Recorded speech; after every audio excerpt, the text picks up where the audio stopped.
Hey everyone, Daniel here, and I love movies, at least when Hollywood doesn't totally ruin them. You know what I like? The X-Men. One of the most well-known comic book teams of all time with a whole host of movies to back up that popularity.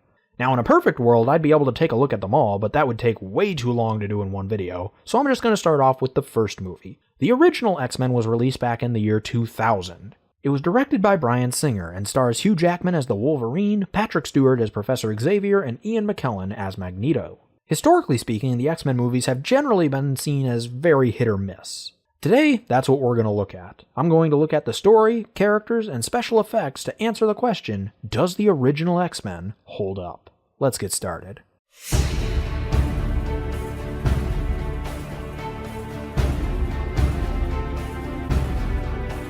The story. In Nazi-occupied Poland, 12-year-old Erik Lehnsherr, also known as Magneto, is separated from his parents upon entering Auschwitz concentration camps. While trying to reach them, he uses his mutant powers to cause a set of metal gates to bend towards him before being knocked out by the guards. In the not-too-distant future, U.S. Senator Robert Kelly attempts to pass a Mutant Registration Act in Congress. This would force mutants to publicly reveal their identities and their abilities. Magneto and his telepathic colleague Professor Charles Xavier attend the meeting and afterwards speak with each other about the act. Meanwhile, in Meridian, Mississippi, Marie Diane Canto accidentally puts her boyfriend into a coma for 3 weeks just by kissing him. This is because her mutant ability is to absorb the powers and life forces of others. Man, wouldn't that be a horrible experience? My gosh, my first kiss wasn't the greatest, but holy cow, that's bad. Anyway, she runs away from home and adopts the name Rogue. In Alberta, she meets a mutant named Logan, also known as Wolverine, who possesses superhuman healing abilities and metal claws. While on the road together, they are attacked by a minion of Magneto's named Sabretooth, but are rescued by Cyclops and Storm, who both work for Professor X. Wolverine and Rogue are brought to Xavier's school for gifted youngsters. Meanwhile, Senator Kelly is abducted by 2 more of Magneto's minions, Toad and Mystique, and is brought to their hideout where Magneto uses him as a test subject for a machine that turns normal humans into mutants. And as we learn a little while later, it also kills them. When Rogue uses her powers on Wolverine in view of her classmates, she is convinced by Mystique, disguised as a classmate, that Xavier is angry with her and she should leave the school. Xavier uses his mutant locating machine Cerebro to find Rogue at a train station, and the X-Men go in to retrieve her. Meanwhile, Mystique enters Cerebro and sabotages it. Having left ahead of Storm and Cyclops, Wolverine, who just stole Cyclops' motorcycle, finds Rogue on a train and convinces her to return to school. Before they can leave, however, Magneto shows up and captures Rogue. Although Xavier attempts to stop Magneto by mentally controlling Sabretooth, he is forced to release his mental hold on him when Magneto threatens to kill the police who have converged on the train station. After using his new mutant powers to escape his cell, Senator Kelly arrives at Xavier's school, and the professor reads his mind to learn about Magneto's machine. Xavier realizes the strain of powering it nearly killed Magneto, and guesses that he intends to transfer his powers to Rogue and use her to power it at the cost of her life. As I mentioned earlier, Senator Kelly's body rejected his mutation and dissolves into liquid. I'm melting! Melting! Oh, what a world! What a world! Xavier attempts to locate Rogue using Cerebro once again, but this time gets incapacitated due to Mystique's alterations to Cerebro and he falls into a coma. Jean Grey fixes Cerebro and uses it to learn that Magneto plans to put his machine on Liberty Island and use it to mutate the world leaders meeting at a summit on nearby Ellis Island.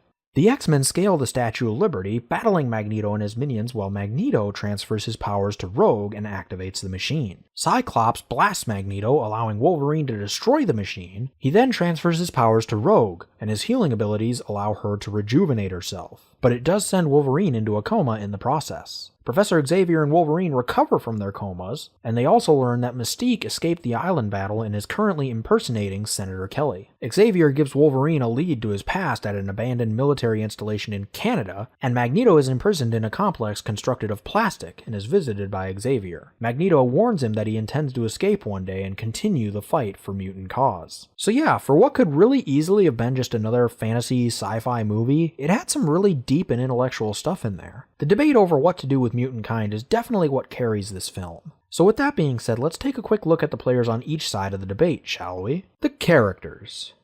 Professor Xavier obviously teaches the students at Xavier's School for Gifted Youngsters how to control their powers. In the great debate over mutants, Xavier is on the side of coexisting with humans, putting him in direct opposition with Magneto. For the most part, Patrick Stewart plays him very calm and wise, like many of the mentors we've seen. However, there are layers to his character. I love his final scene with Magneto at the end of the film. He admits to actually having nightmares about what will happen if the humans pass the Mutant Registration Act, because obviously they might come for them, as Magneto always feared would happen. And Magneto asks him what it'll do when he wakes up and those nightmares have become a reality, and Xavier says, "I feel a great swell of pity for the poor soul who comes to my school looking for trouble." That's awesome. I love it. Magneto, though, as I said, falls on the other end of the argument, believing that war with humans is inevitable and the mutants should be preparing for it, if not firing the first shot themselves. He's a Holocaust survivor and a former friend of Xavier's, even helping him to build Cerebro before their differences in relation to the debate over mutants split them up. And this is part of what makes the argument between Magneto and Xavier so fascinating. Both characters are so staunchly behind their own points of views. You know that they're going to go to any lengths to see their belief through, and us as an audience can really see and understand both sides. Senator Kelly has a speech at the beginning of the film trying to persuade the other government officials to get behind the Mutant Registration Act, and he does make some very good points. What would we do in the real world if there were people that could read our minds and control our every thought without us even knowing? If we found out, how would we react to that? Like I said, the argument between Xavier and Magneto is fascinating, and it raises even more interesting questions the further you pursue it. I just wish that this film had pursued it a little bit further, and I'll come back to that in a minute. Moving on to Senator Kelly, as I said, he makes some great points in the opening of the film. He says that it's a war, and that's the very reason that people like him even exist. He does a great job of illustrating the perspective of humankind in this film. Like I said, what would we do if mutants actually existed in the real world? As a result of his point of view being so understandable from the human's perspective, whether you agree with it or not, his death scene does leave an impact. Next, let's look at Jean Grey. Jean Grey, the little old Professor Xavier in training. Due to the lack of screen time, she didn't really have as fully realized of a character as she could have had. Now, I know that she got more screen time in later films, and if I ever get around to reviewing them, I'll probably talk about that, but in this film, she's basically the healer. This brings me to another issue that I had, and that's the lack of focus on what was important. Which brings me to Wolverine. Okay, before you all smash the dislike button, which you probably already have, I did not dislike Wolverine in this movie. He's great as always, and Hugh Jackman really does well playing as this character. However, in my opinion, I don't think there should have been as much of a focus on him as there was in this film. I spent a good portion of the film wondering to myself, does this movie actually have a lead? Now, of course, from a marketing standpoint, I understand the focus on Wolverine. But if your story is about prejudice, and exploring the different sides of that, from the human side being afraid of mutants, or Magneto's side of preparing for an upcoming war and protecting his own kind, or even Xavier's side of working together with the humans, then from a story perspective, why is Wolverine the choice he seemed to make for a main character? He doesn't seem the best character to fit that narrative. It's almost like there were two movies going on at the same time. There's the Charles and Magneto movie, and the Wolverine and Rogue movie. And they're tied up loosely at the end, of course, obviously, with the final battle, but again, I just think there could have been a better choice for the main character in this film. Or perhaps even main characters, as they did in the First Class film, which hopefully I'll get around to reviewing at some point because I loved it. Moving right along, Rogue is a character who is understandably frightened by her powers after she puts a boy that she kissed in a coma for 3 weeks. She spends much of the movie running away from, and then returning to, Xavier's school, and develops a bond with Wolverine, and by the end of the film, comes to terms with her place in the world. It's a solid character, and I don't really have any problems with Rogue as a character, or even the acting. I was fine with her, but similar to Wolverine, I wish there hadn't been quite as much focus on her in this film. Mainly because I wish there would have been more of a focus on the mutant debate between Xavier and Magneto. Now, Mystique. I don't really have a whole lot to say here, because pretty much everything that I would want to say has already been said by everyone else who's reviewed this film. She's the manipulator, and she does very well in that role. Moving on. Storm. I did not like Halle Berry's performance in this film. She was very monotone with very little charisma to back up what should have been a very awesome character. Now, the writing may have also been partially to blame, particularly in the Toad fight scene, but even so, that's what I thought about Storm. Cyclops is another one whose character doesn't entirely come across as well as it could have. He also kind of contradicts himself a little bit in this film. Oh, and Logan, stay away from my girl. And because his character doesn't quite come across as well as it could have, it is a little bit confusing as to why Wolverine dislikes him. I mean, I end up chalking it up to he likes Jean Grey and apparently that's Cyclops' girl. But the parts that do come across are told to us rather than shown to us. Now, we do see him at the very end of the film kind of directing the troops in the final battle, but his character still wasn't fully realized. And then Sabretooth. Okay, I did not like this character at all. There were a lot of Wolverine versus basically Wolverine fight scenes in this film, and you got a couple of them with Sabretooth, and of course the one with Mystique when she's posing as Wolverine in the final battle, and it just got to be really repetitive. And most of them seemed very slow to me, especially the ones with Sabretooth. And on top of that, I oftentimes had a hard time figuring out what exactly was going on because of the camera angles. And as far as Sabretooth goes, outside of basically being Magneto's bodyguard and occasional comic relief that I didn't really like, he just didn't seem to add very much to the film. And lastly, Toad. What is there to say? He jumps long distances and has a really long tongue. Next section. The effects. Now, the special effects in this movie did look pretty darn dated.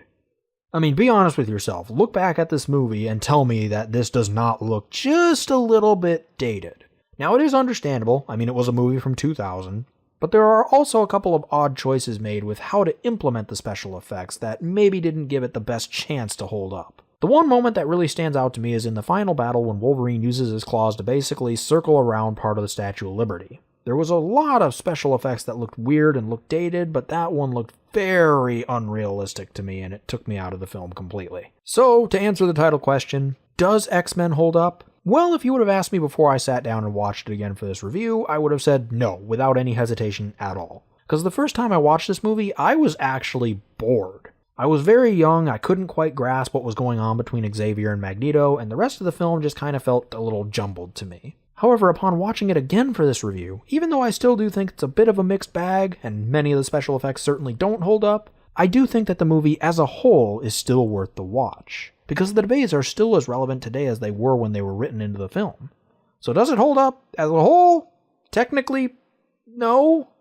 But it's definitely still worth a watch, and I did enjoy it. Way more than I was expecting to when I sat down. So those were my thoughts on the original X-Men. Have you seen the movie? What did you think of it? Let me know in the comments section below, and don't forget to like, share, and subscribe for more movie-related videos every single Friday.